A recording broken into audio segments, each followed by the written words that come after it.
Isaac Mwaura amewakosoa vikali watu wanaopinga na kukosoa rekodi ya maendeleo ya serikali, akisema wao ni maadui wa maendeleo.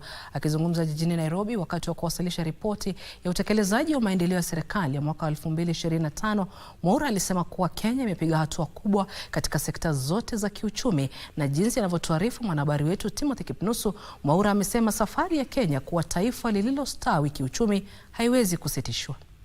2 and 3. Tumshangilie Mheshimiwa Rais kwa makofi. Hatibu wa serikali leo alizindua ripoti ya utekelezaji wa maendeleo ya serikali ya mwaka 2025. Ni hapa ndipo alifichua jinsi taifa hili limepiga hatua kubwa katika sekta zote za kiuchumi, akitoa wito kwa wakosoaji kusita kuliharibia sifa taifa hili. Na tunawaomba na tunawarai wanasiasa wawache kuchochea wananchi ili kujitafutia umaarufu. Mwaura alifichua kuwa mradi wa nyumba za gharama nafuu umebadili maisha ya wananchi wengi, akisema zaidi ya Wakenya milioni 2 wamepata ajira kupitia mradi huo. Affordable housing has emerged as a major engine for industrialization and job creation.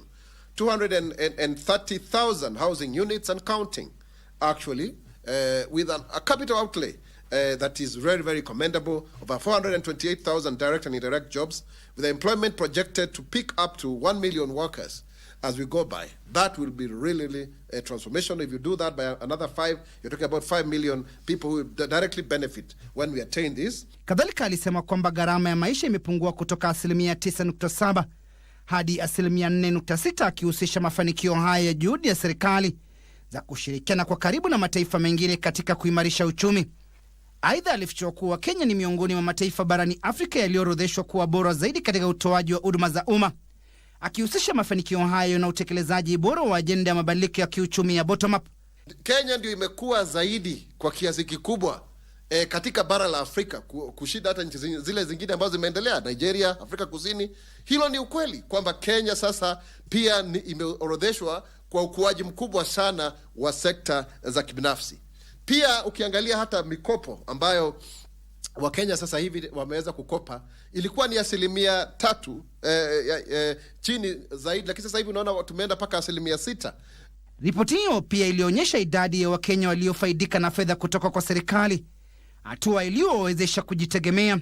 Can you imagine over 800,000 Kenyans are now able to access up to 150,000 loan without any form of collateral, because then they are able to pay.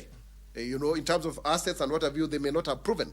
This is a very serious game changer. If you multiply that, if you look at the dependency of 800,000 people by at least 5 people, we are talking about 4 million people who've now been able to access some form of financing or support or employment or dependence that is assured as a result of the increased capital. Mwaura alitumia fursa hiyo kubainisha mabadiliko makubwa ambayo yameshuhudiwa hadi sasa katika sekta ya afya. Timothy Kipnusu, Darubini Wikendi.